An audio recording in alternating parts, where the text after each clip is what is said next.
రవి నమ్మిన వాళ్లే అతని జీవితాన్ని నాశనం చేశారు. రవి తప్పు చేయలేదు, కానీ శిక్ష మాత్రం అతనికే పడింది. ఎందుకు?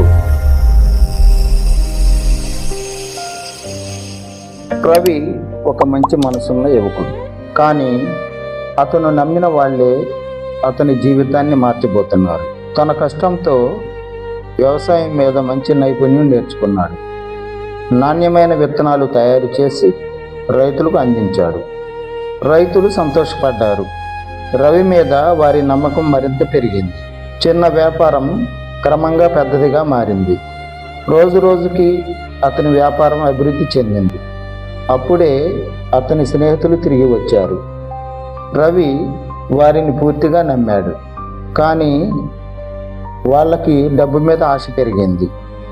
రవికి తెలియకుండా వాళ్ళు ఒక ప్లాన్ చేశారు. నాసిరకం విత్తనాలు తయారు చేశారు. అవే రైతులకు అమ్మేశారు. కొన్ని రోజుల తర్వాత పంటలు నాశనం అయ్యాయి. రైతులు తీవ్రంగా నష్టపోయారు. కోపంతో రవి దగ్గరకు వచ్చారు. మా పంటలు పండకపోవటానికి నువ్వే కారణం అని అతనిపై ఆరోపించారు. రవికి ఏం జరుగుతుందో అర్థం కాలేదు. మోసం చేసిన స్నేహితులు అతన్ని వదిలి పారిపోయారు. రవి పూర్తిగా ఒంటరిగా మిగిలిపోయాడు. తన తప్పు కాకపోయినా నష్టం తానే భరించాడు.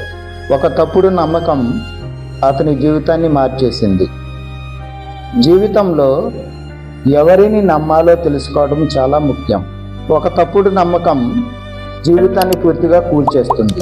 మీ జీవితంలో మీరు నమ్ముతున్న వాళ్ళు నిజంగా నమ్మదగిన వాళ్ళేనా? పూర్తిగా కూలిపోయిన రవి మళ్ళీ ఎలా లేచాడు తెలుసుకోవాలంటే తర్వాత ఎపిసోడ్లో తప్పక చూడండి.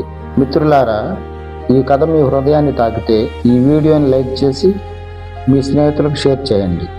ఇలాంటి స్ఫూర్తికరమైన కథల కోసం మన ఛానల్ను సబ్స్క్రైబ్ చేసి పక్కనే ఉన్న బెల్ ఐకాన్ తప్పకుండా నొక్కండి.